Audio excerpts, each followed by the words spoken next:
Good afternoon. All right, here we go. Good afternoon. All right, it's Friday the 13th. It's exciting. Good afternoon. Good afternoon. Thank you for that. My name is Brad Caskey. I serve as a Provost and Vice President for Academic Affairs at Birmingham Southern College. It is my distinct pleasure to welcome you to today's Provost Forum. As we begin, I would like to provide a special shout out to any alums or parents or others who are on campus today for homecoming weekend. Glad you could be here and you're in for a treat. Today's speaker is Dr. Randall Law. Dr. Law is Professor of History who joined Birmingham Southern College and faculty in 2003. His academic credentials include a BA from Amherst College, an MA from Yale University in Russian Studies, and a PhD in History from Georgetown University. Some of Dr. Law's areas of interest include the history of terrorism, Russian politics, and Europe since the French Revolution. The title of today's timely provocative presentation, The Reality and Perception of Terrorism, really looking forward to it. I'd like you to please join me in welcoming Dr. Law to the podium.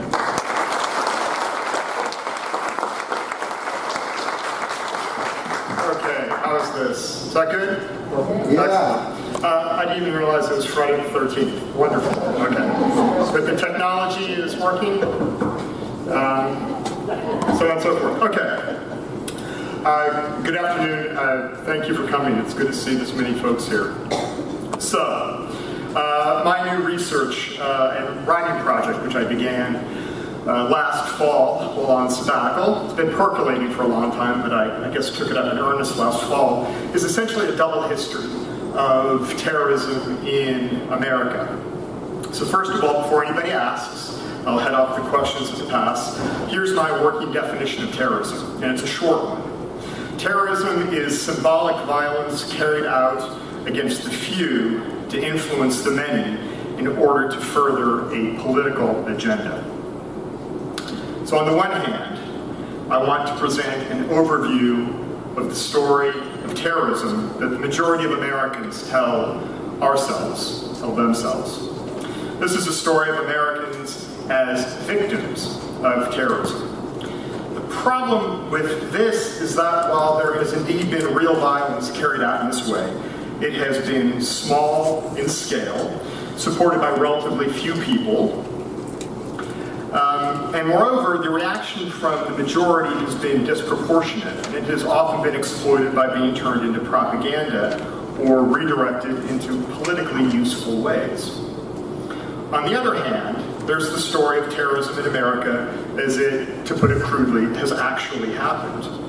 And this, quite sadly, is largely the story of Americans, not as victims, but as perpetrators of terrorism.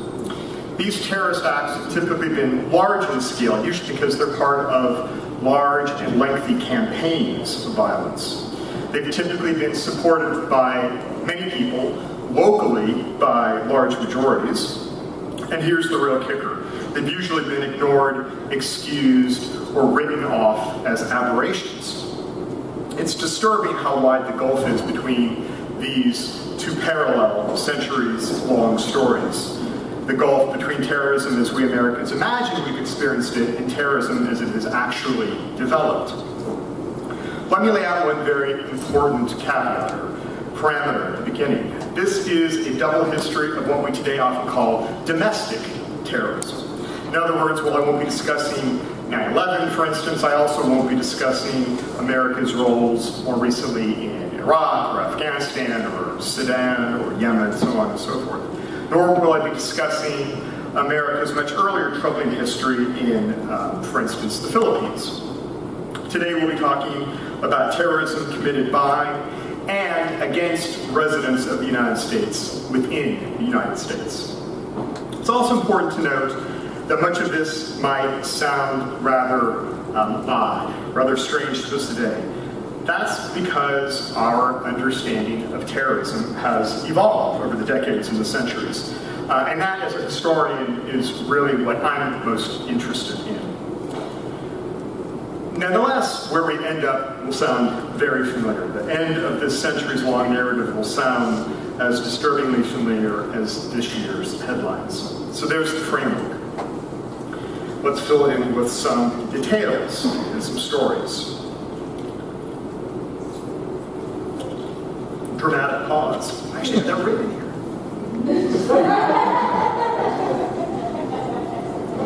Thank you.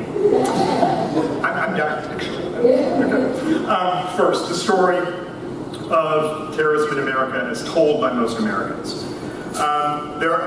This is going to be a book project, so I've had to pare down a little bit to squeeze it into 40 minutes. We're sanding off a few rough edges here. But I'm going to touch on 4 episodes, some even more briefly than others.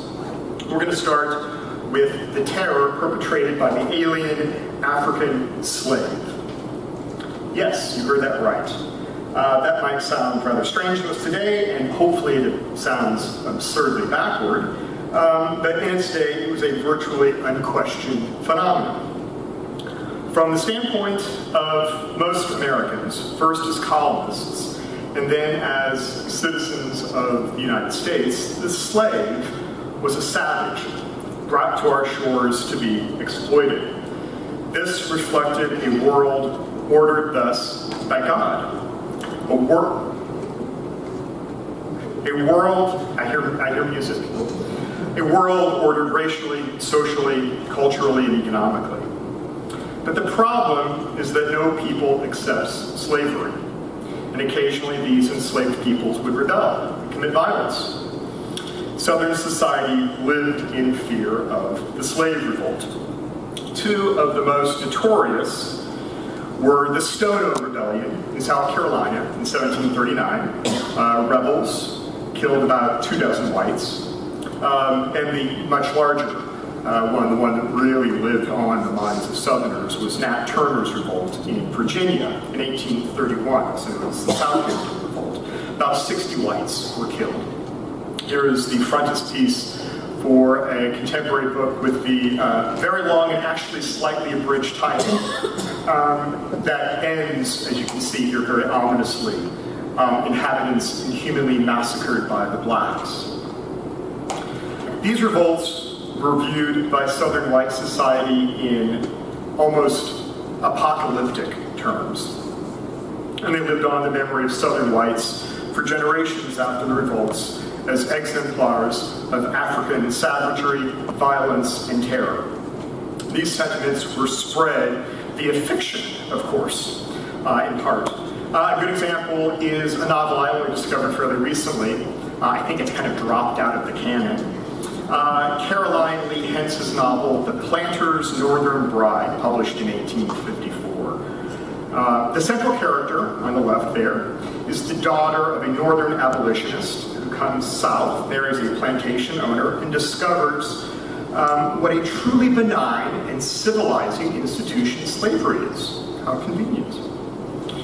The problem is that along the way, she discovers a plot being hatched by abolitionists who want to incite her slaves and have them murder her, making the obvious point that the worst possible combination is animalistic Africans and manipulative Yankees.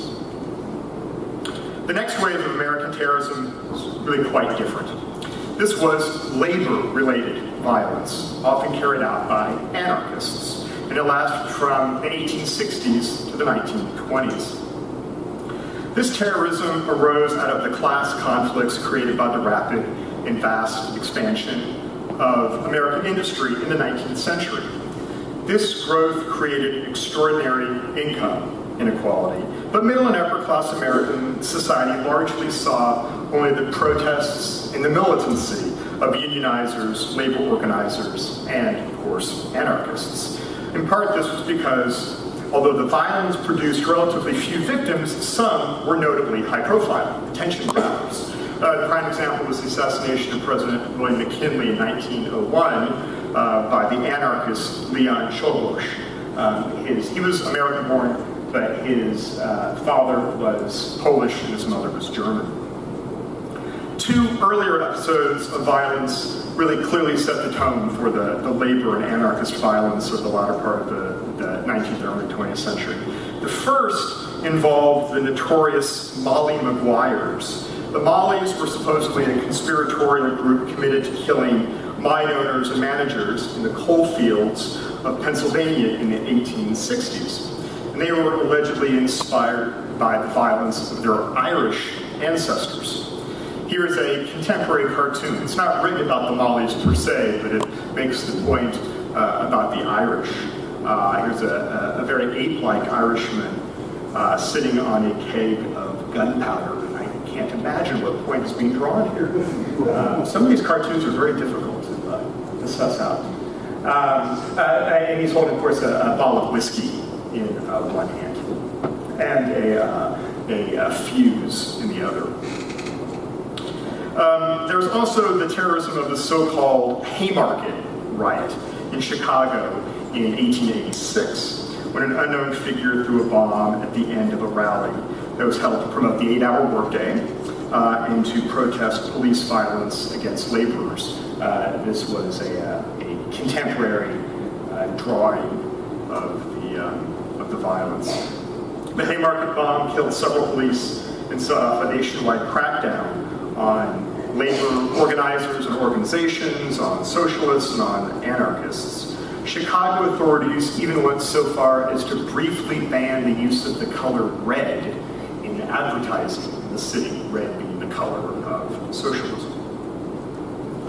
In the case of the Mollies, there was probably not even an actual conspiratorial organization called the Molly Maguires. It was a fiction of the imagination, probably invented. In the case of the Haymarket bomber, there were conspirators, although the ones executed for it were almost certainly not the ones who were conspiring to throw bombs or to commit violence.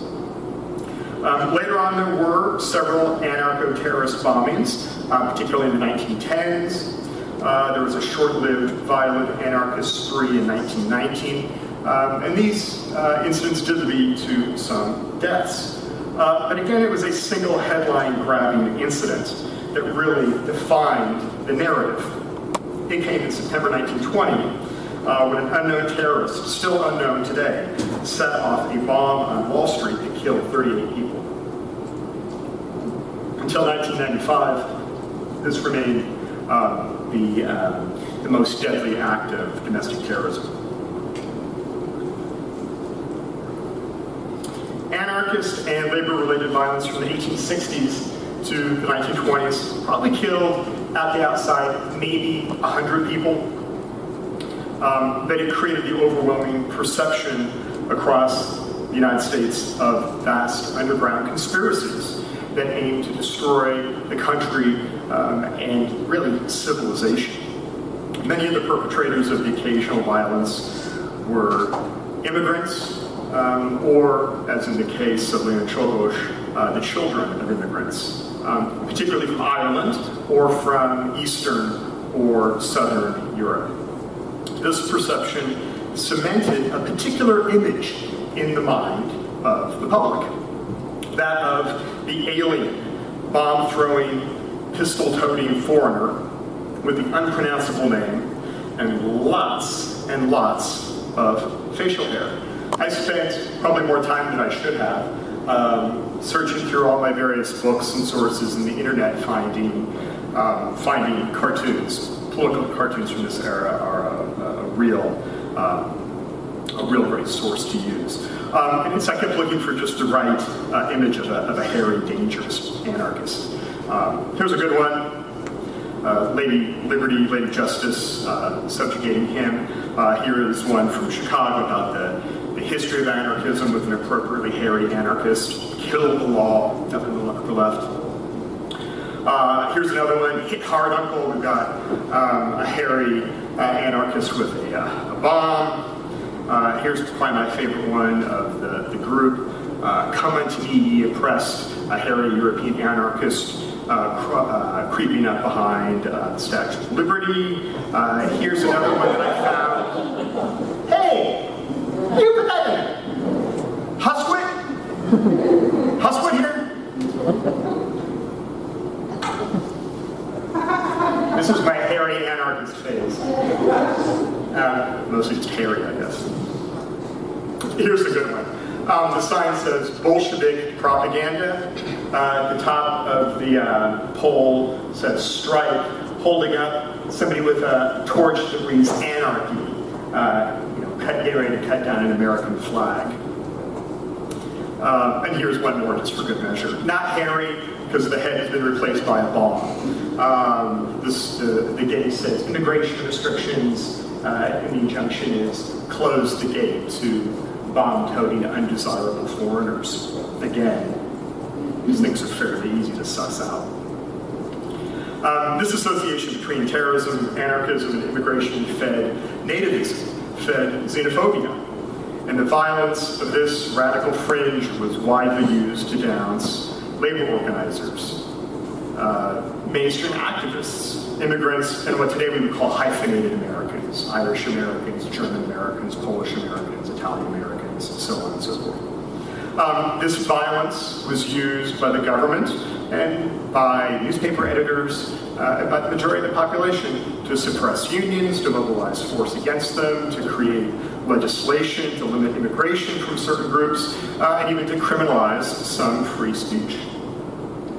Now I want to jump ahead quite a bit to the late 1960s and 1970s, and the terrorism of American leftist revolutionaries. This was the era of the counterculture, of the new left, of course protests against Vietnam, the draft, and what its critics called American imperialism. The best-known terrorist organization in this era grew out of the SDS, originally called Weatherman. They took their name from a line from a Bob Dylan song. They became most notorious when they called themselves the Weather Underground, which was a more suitable terrorist organization's name. The Weather Underground carried out dozens of bombings, including actually of an office in the Pentagon, caused lots of property damage, significant property damage, but no human casualties, except in the one instance when a number of Weather Underground bomb makers accidentally blew themselves up in Greenwich, New York. Other small groups certainly existed that were of the same worldview but were not related to the Weather Underground. An unrelated group bombed an academic building at the University of Wisconsin, Sterling Hall, in August of 1970. This is one of the very few radical leftist terrorist incidents, attacks of the period that actually had human casualty. It was done at night to minimize casualties, but there was I can't remember if it was a graduate student or an early professor who was working late at night in the building and was killed. Probably the most notorious group of the period was the Symbionese Liberation Army, which was best known for kidnapping the heiress Patty Hearst and getting her to take part in a bank robbery and other raids. This was a staged photo that she posed for in the upper left, and then this was a still from a surveillance camera that was taken during the Hibernian Bank heist. And then, of course, moving into the last era of terrorism, as understood by Americans, that I want to look at, is the most familiar to us all. In the last 16 years, terrorism to most Americans means the terrorism of radical Muslims, those who have come here to attack us, starting, of course, with 9/11. Terrorism has also come to mean the domestic terrorism of the American Muslim who has radicalized himself and come to despise the land of his own birth. The two most recent examples, and there are several, were the attacks in San Bernardino and in an Orlando nightclub. All of these episodes, this page intentionally left blank. I just didn't want to stare at Patty Hearst for the next couple of minutes. All these episodes over the last 2 centuries have several things in common. Americans tell themselves that terrorism is carried out primarily, sometimes really even only, solely, by the outsider, the foreigner, the alien, the non-American. Even worse is when the violence is carried out by the nominal American, who holds distinctly un-American ideas. Examples of this being anarchism, black power. I didn't talk about the Black Panthers, but they obviously fit easily into this narrative. Communism, or today Islam. In this understanding of our history, the perpetrators of these outrages are people of color or people on the fringe, and the victims are real Americans and the real American majority. But now, as people of a certain age might put it, are you ready for the rest of the story? Yeah. Okay, thank you. The story of terrorism in America, as it's actually happened, is quite different. Forms a very different narrative, a very different story. This is the story of terrorism that's actually claimed far more victims and directly terrorized far, far more people. We must begin with the terror of slavery. Slavery was first and foremost an economic system that consisted of kidnapping people. This is a diagram of the slave ship Brooks that was used by an English anti-slavery group in the late 18th century to mobilize support. Kidnapped peoples were forced as chattel to provide free labor, kept ignorant, uneducated, illiterate, confined, and slavery, of course, depended on racism and white supremacy. But it survived in part, and here is the terrorism. It survived in part by using violence against some who resisted, so as to make an example of those to others, to an entire population. The idea was to control the enslaved population through violence, through terror, and intimidation. And this included floggings. Here is a fairly well-known photo from the time of the American Civil War of a man, a slave named Gordon, and the scars on his back from being flogged. It involved beatings. The enforcement of slavery involved rape, genital mutilation, and of course, somewhat less common death, because to kill a slave was to deprive oneself of property. And then came the Civil War. Following the Civil War, emancipation, and the 13th Amendment, America held its first grand experiment in creating something approximating racial equality. This was the era of Reconstruction. It lasted for about a decade after the Civil War. Former Confederates were disenfranchised in the American South, and formerly enslaved peoples exercised their new right to vote. And this combination dramatically remade political life in the immediate post-war South. African Americans established businesses. They bought property. They worked their own land. They attended schools and learned to read. They held public assemblies. They voted. They ran for office, and they were elected to office quite frequently. In short, they sought to live lives as free citizens, really for the first time on a large scale in the American South. But this triggered the outbreak of the largest, bloodiest, and most successful terrorist campaign in American history, the terrorism of the Ku Klux Klan and other white supremacist organizations. The Confederacy had lost the Civil War, but continued its resistance through other means. The Klan and other groups killed thousands and thousands and thousands of blacks who sought to live their lives, as well also as of whites who supported them or who supported the Republican Party, which was the party of Lincoln, the North, and Emancipation. And this from the period 1866 to 1877. We don't know how many people died. We don't know casualties. It would be edifying, it would be illuminating to be able to put a number on it, but we simply do not know.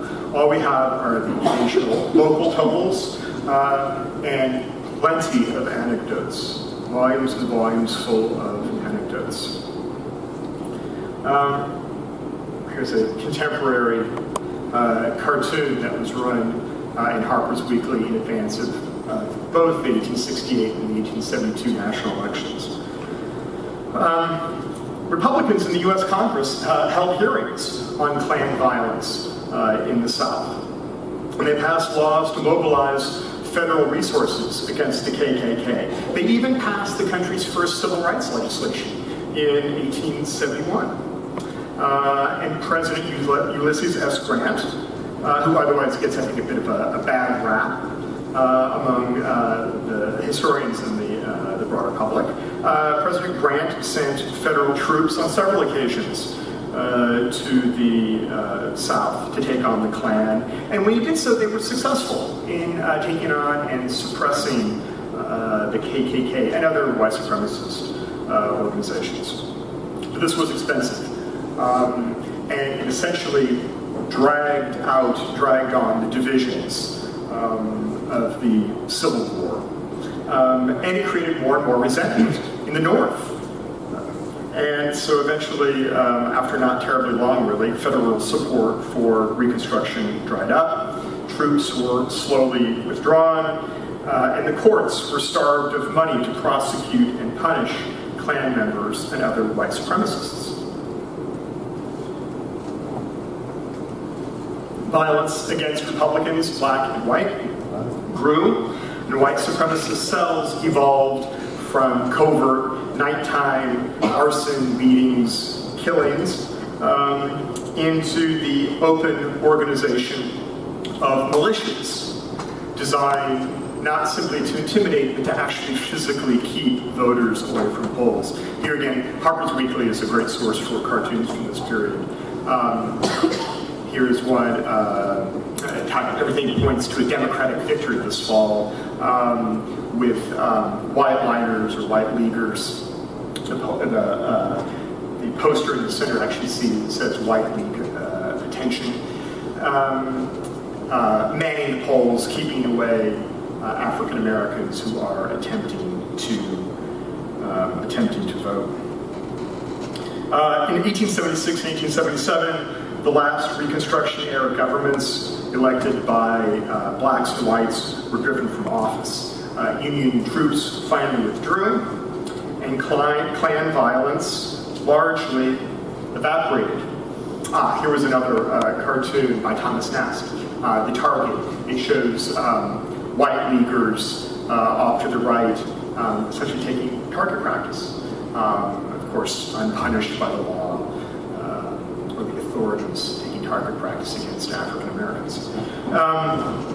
Union troops withdrew, and Klan violence largely evaporated.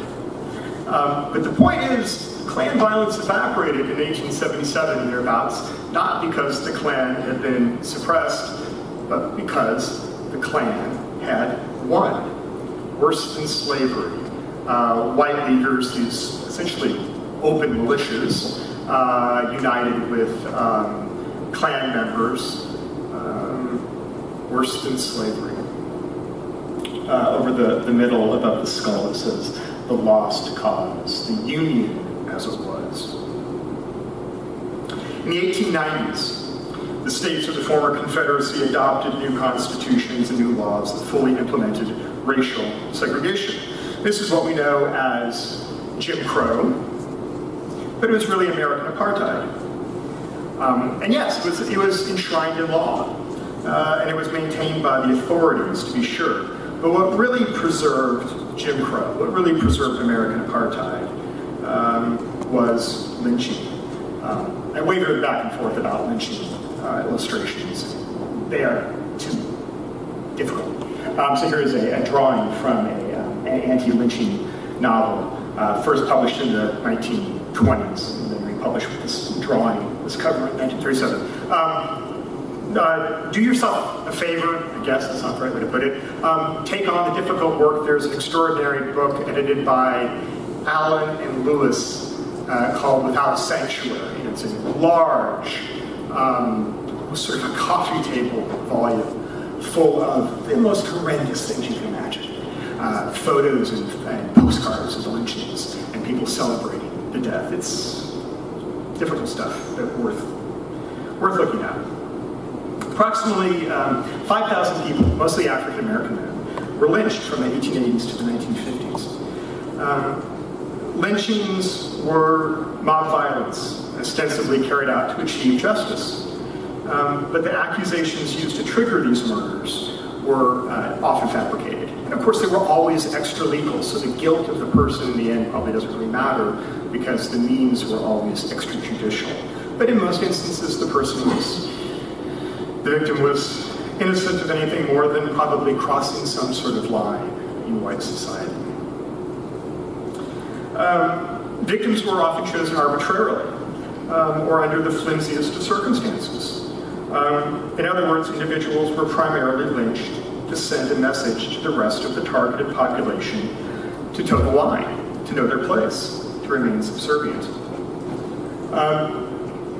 The autobiography of Richard Wright has an extraordinary passage, many, I'm going to highlight one, in which he says, "The things that influenced my conduct as a Negro did not have to happen to me directly.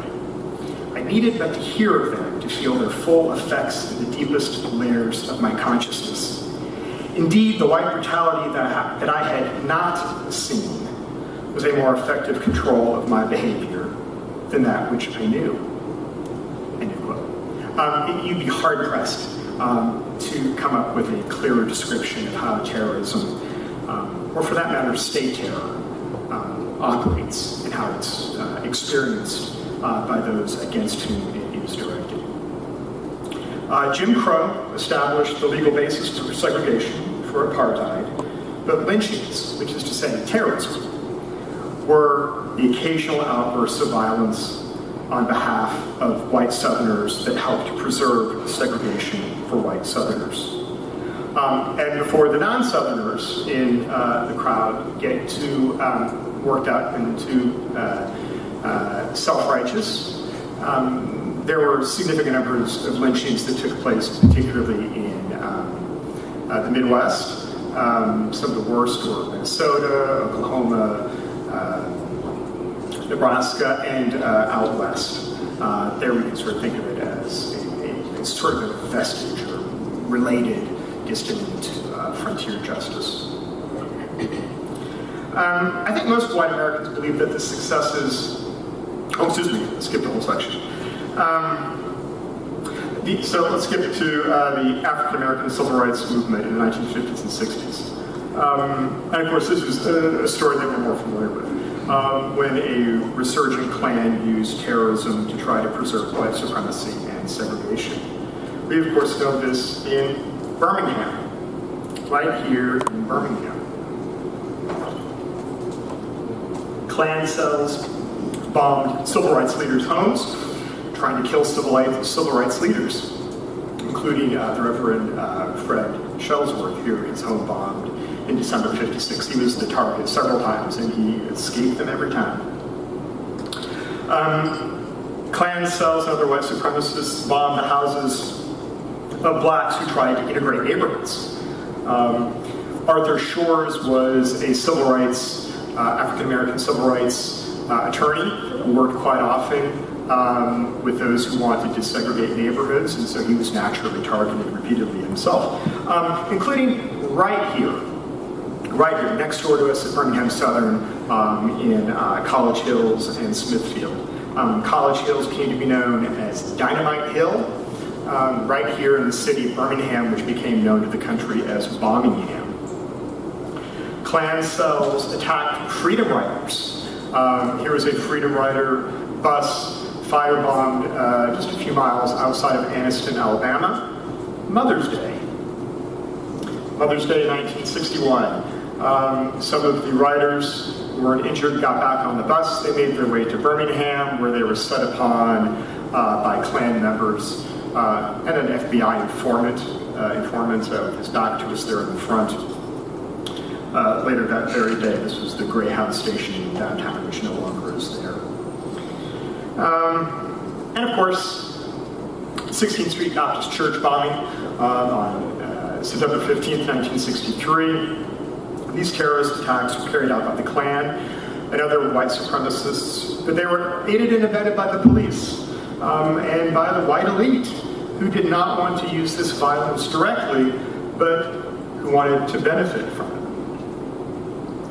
I think Most white Americans believe that the successes of the civil rights movement ended not only explicit white supremacy, explicit racism, and explicit legal segregation, but that it also really ended white supremacist violence and terrorism like this. I know that was my perception growing up in college, in graduate school. I should have known better in the 1980s and into the 1990s. But of course, white supremacy, white supremacist violence, and white supremacist terrorism never went away. And in recent years, the number of neo-Klan and white supremacist terrorism attacks have grown. The most horrifying in recent memory carried out by Dylan Roof, killed 9 people in the Emmanuel AME Church in Charleston, South Carolina in June 2015. It's from a Dylan Roof Facebook post. He celebrated white supremacy explicitly, and he publicized it in a manifesto and in Facebook posts. And he deliberately chose the target. He deliberately chose Emmanuel AME Church in Charleston, an old church, church with symbolic value and symbolic resonance, because he hoped fervently that it would intimidate African Americans. And then he he intentionally let one person leave during his killing spree, shooting spree. He let one person leave so that she could tell others what she had seen. So he took it upon himself to be the messenger and actually to be the first stage and almost in a communication plan about his violence. That's terrorism. Well, I've mostly talked about American white supremacist terrorism because the case is the easiest to make. It's only one strand of the terrorism in America of the greatest substance. In recent decades, there's been a significant amount of anti-government terrorism carried out by radical militias and their sympathizers. I'm sorry, I skipped past. Here's a picture from a funeral and memorial service of the victims of Bruce's shooting at the Emmanuel AME Church.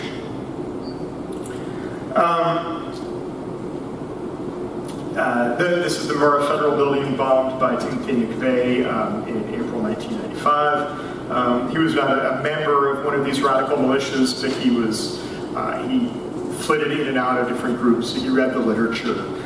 He professed it ardently. His hatred of the federal government, but along with that, the hatred. There was a certain amount of white supremacy and anti-Semitism wrapped up in this as well. The Murrah Federal Building bombing in 1995 killed 168 people. And it took the place of the Wall Street bombing in 1920 as being the deadliest single act of domestic American terrorism. It was a widely disseminated, widely viewed image of first responders, actually those who started combing the wreckage for bodies. They wrote this message on a neighboring building that's been preserved at a museum, living history site in Oklahoma City. So this is, in short, the far more substantive, the far more deadly story of terrorism in American history. Particularly in the case of white supremacist violence, this is the terrorism of the majority against the minority or minorities. Violence carried out in the name of much of society by white, Anglo, Protestant Americans acting on centuries of American history and values. So, why the great gulf? Why such a gulf between these two narratives, these two grand surveys of American domestic terrorism? In part, it's because the majority naturally constructs its moral narratives, its foundation myths, and its stories of success in a way to justify itself. The gulf exists in large part because even though American terrorism has been aggressive in its efforts to destroy, intimidate, and marginalize people at the fringes, particularly people of color, it has used the language of self-defense to rationalize it. This is particularly evident in the language, the rhetoric of lynching. But it continues today. Immigrants, hyphenated Americans, Americans of color are widely understood as alien, as violent, as dangerous, and fundamentally as threats to an American, whatever that might be, American way of life. This also reinforces the fact that our understanding of terrorism is subjective. We see it in others, and we don't see it in ourselves. Likewise, we explain it away when it is inconvenient to acknowledge it. Or even more troubling, when it is actually in line with our general worldview. This is one way to explain our society's general willingness to describe white supremacist violence as confined to our deep past. With today's examples of it, explained away as the violence of mentally ill lone gunmen whose behavior shouldn't be seen as at all indicative of wider beliefs and trends. Saw a lot of that in the wake of the Emmanuel A&E Church shooting. On the other hand, throughout our history, Americans have been quick to use the violence of a few outliers to denounce entire populations and movements when it suits the majority's agenda. Hence, the violence of a relatively few anarchists, a few Black Panthers, or a few jihadists is used to further undercut or marginalize the claims or even the existence of workers, of African Americans, or Muslims. In conclusion, to reckon with the history of terrorism in America is to reckon with our broader history, which is to say our history of denying, delaying, and often only sporadically living up to the extraordinary promises made by America's founding documents that all men are created equal, that the right of all to life, liberty, and the pursuit of happiness is inherent and inviolable. To reckon with the history of terrorism in America is to reckon with ourselves. Thank you.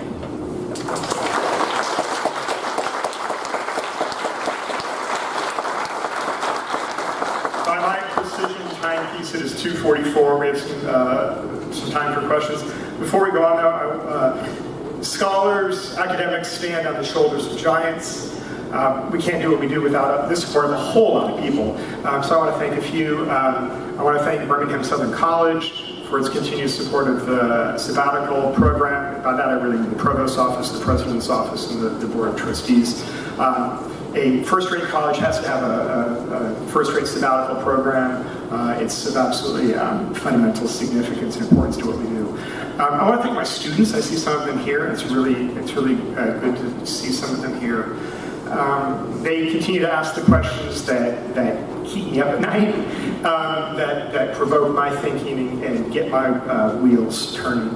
I want to thank my colleagues at Birmingham Southern. I've got a lot of wonderful people I get to work with. It's really makes me really proud. In particular, I want to thank the members of the history department who are absolutely first-rate teacher scholars and who they're the wind beneath my wings.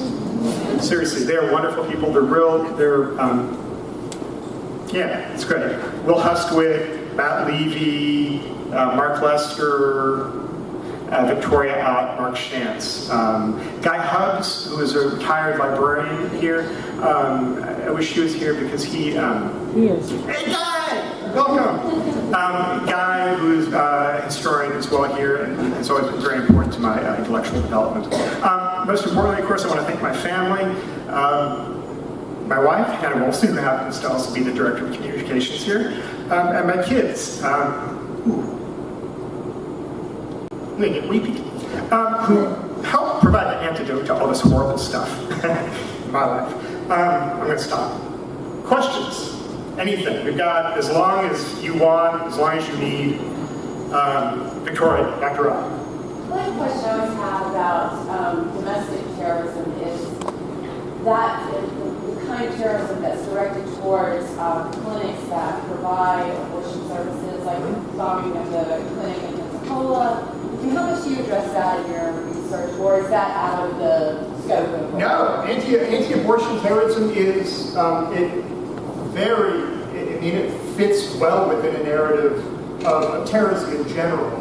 I'm not sure where it's going to fit into this project, but certainly it's in my textbook.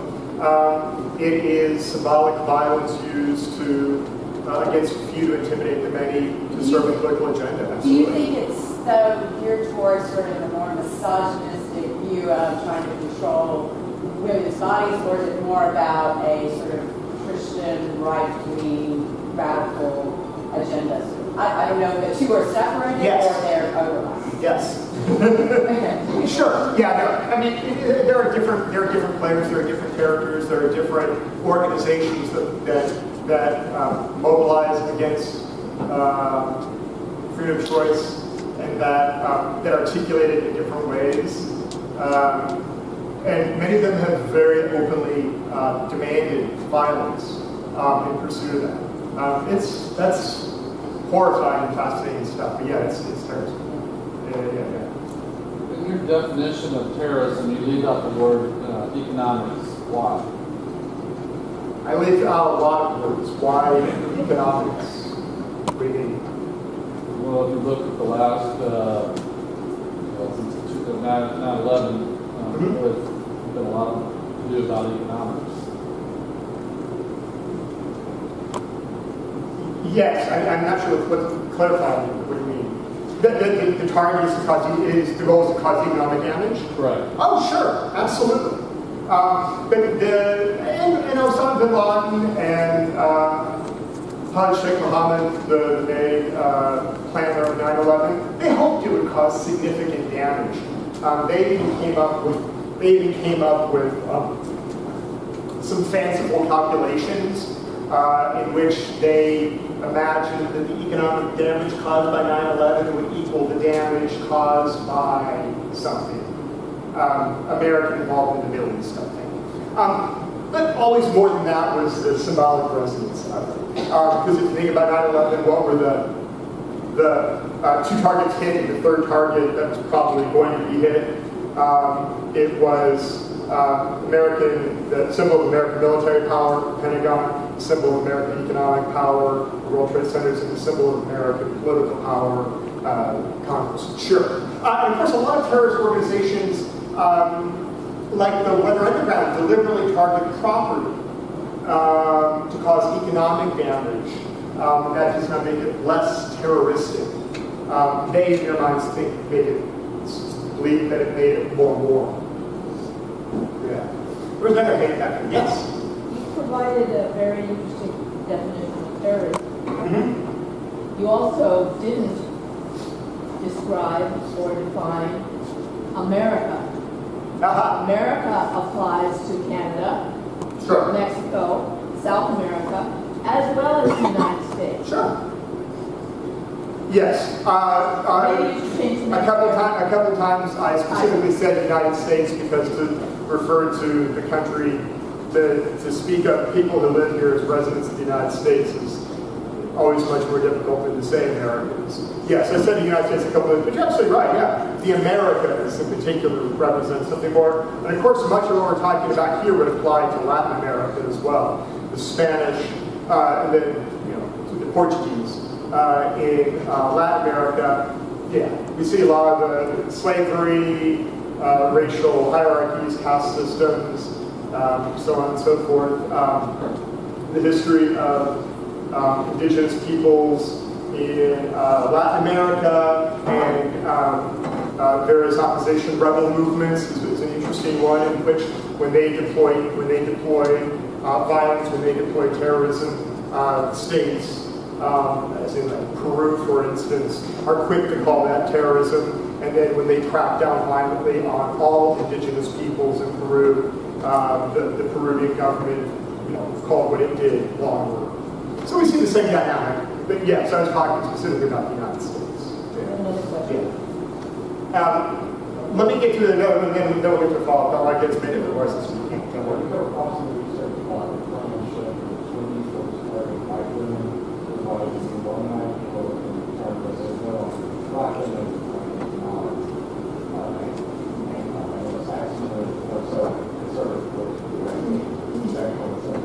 Yeah, well, there's a lot of things going on. The Klan of the 20s and the 30s, which is the second Klan.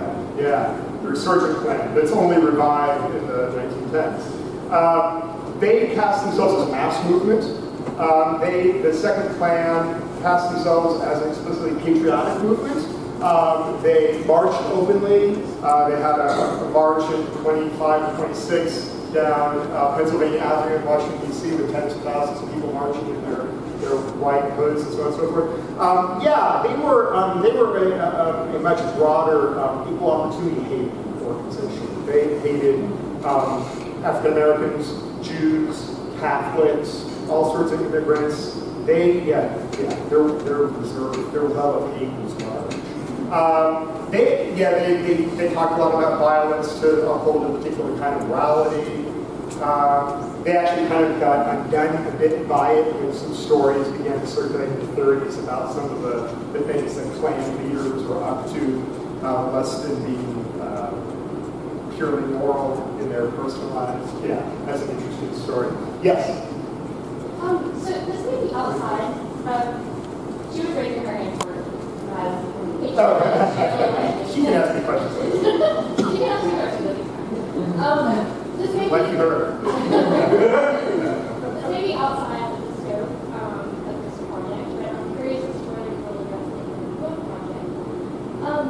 Especially because with a lot of the not domestic terrorism that the American narrative seems to focus on, focuses a lot on religious rhetoric. I'm curious as to whether people talk about these what we believe predominantly Christian religious rhetoric in the light of domestic terrorism today. Yes, absolutely. It is deeply embedded in the history of majoritarian, as I would call it, majoritarian domestic terrorism. And sometimes it's in the case of the Klan, for instance, and other white supremacist organizations, it's a pretty mainstream understanding of Christianity. I find that horribly disturbing. I find it particularly fascinating when we get into the latter part of the 20th century and we get into some of the really weird, that's a technical term, really weird flavors of white supremacist terrorism that are wrapped up in that are always as anti-Semitic as they are anti-Black. And this is a big narrative in this strain of terrorism is that Jesus wasn't Jewish, he was Aryan, and so you get all this, that's one of the reasons why you get all this Nordic mythology and Nordic imagery in a lot of sort of Aryan white supremacist terrorism violence. And the narrative there is that the Jews want to take over the world, and the way they're doing that is that they use blacks as the muscle to destroy white America. This is actually what I spent far too much of my sabbatical reading. There's a huge and thriving literature of fiction of white supremacy, and you go down that rabbit hole and you kind of look up and you've lost track of the sun, and things have turned a really weird set of colors. Yeah, but Christianity, both in its mainstream and more aberrant varieties, all over the history of domestic white supremacist terrorism. At first, I was struck by how you provided a way by which we can understand how Southern terrorist influence could use the Confederate flag and not see any problem with listening to them in the U.S. flag and being patriotic. But this person's question here caused me to wonder, how come, I'm assuming that it didn't happen, but how come Jews weren't lynched? How come Jews weren't lynched? A few were. Oh yeah, there are some very, very notorious examples of it. The most famous one, and I'm forgetting all the names, I think I was supposed to be a historian or something like this. In Atlanta, he was accused of molesting a girl or something that probably had so much to do with that probably has much to do with the business interests and so on and so forth. Yeah, there aren't as many, but there are a few, and they stick out because in part the way the Jewishness is invoked makes it clear that that's part of it. It's not incidental, but it's secondary to the bigger strand. But again, it's not just Southern. I mean, as I point out, I mean, some of the most horrific images, and you can see them, they're out there. Nebraska, Oklahoma, Minnesota, and also, lest I forget, this is how I would say to my students. We think of racism as a Southern problem because it was entrenched in law in a particular sort of way. But it was entrenched in law in lots of ways around the country. And the easiest way to remember this is what is the piece, what event in our understanding that kicks off the modern African American civil rights movement? What is the legal decision that is Brown v. Board of Education of Topeka, Kansas? Yeah, exactly. Topeka, Kansas had a segregated public school system. It's not the South. I'm from Kansas. But yeah, so we want to be careful of that. Yes, thank you. I mean, I just want to say that's something we always have to remind ourselves of. I remind myself of that, yes. Does your research work include a review of new laws to combat, referred to as hate crimes? Yeah. I thought you were going to say Hatred Act and its various extensions, but hate crimes. Hate crime legislation is really, I wish I had a legal background to go into that stuff with the kind of specialized knowledge that I would really need. But hate crime legislation is really interesting because it really is pretty much alone in, as I understand it, it's alone in the legal code in the way that it punishes speech. Now, it has to be speech and behavior layered on top of a violent activity of some sort. But it's fascinating in that regard. Now, of course, I think it has its roots in some of this earlier civil rights legislation. Again, this is one of the things that the federal government can do. Oddly enough, domestic terrorism and international terrorism are defined by the U.S. federal government, but there are only penalties prescribed for international terrorism. The U.S. government can call somebody a domestic terrorist, but they can't arrest them and prosecute them for that. A lot of states have domestic terrorism statutes. What often happens, though, is that people are arrested essentially for domestic terrorism, but they're charged with violation of civil rights, hate crime, things of that sort, or just for murder, assault, arson, so on and so forth. But it's an interesting spot that I've not wrapped my head around entirely. I need to have a little bit more probably legal advice to think about that. But it is a particular way to combat it, which has drawn its critics from some center left. Yeah, Jackson. How does your definition of terrorism contradict the federal government's definition? That's an interesting story.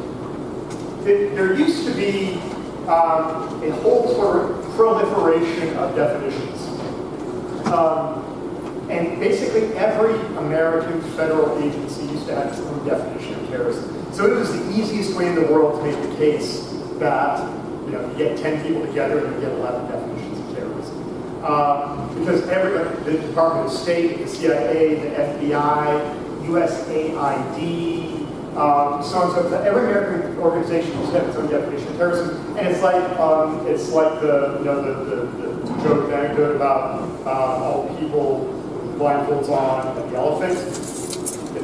They know the way they describe the elephant is what they're feeling, whether it's the trunk or the leg or the tail or whatever. It's kind of like terrorism. The aspect of terrorism that concerned the CIA versus the FBI was rather different, so they imagined it in different ways. Starting in the 90s, but really since 9/11, there's now a single U.S. federal definition of it, and it's actually not bad. There are a lot of different agencies still have their own. The U.S. federal definition of it, I can't reproduce it exactly, but it basically It gets at the idea that the violence is communicative, that it is symbolic, and it gets at the idea, it doesn't directly say it, but it strongly suggests that it really has to be, there's an agenda being served, religious, political, ideological, whatever. In other words, terrorism isn't simply a crime. It's something distinct from it because there's a political agenda to it. And so, yeah. So it's actually not bad. I don't want to be a timekeeper terrorist, but I will be. It's a little past 3 o'clock. I just want to thank you for coming. I want to have a chance just to thank Randy one more time.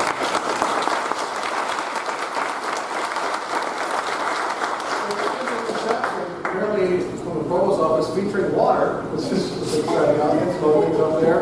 I think you'll be out there if you want to ask people direct questions. Sure. Do that. Again, thanks for coming. This is a great talk. And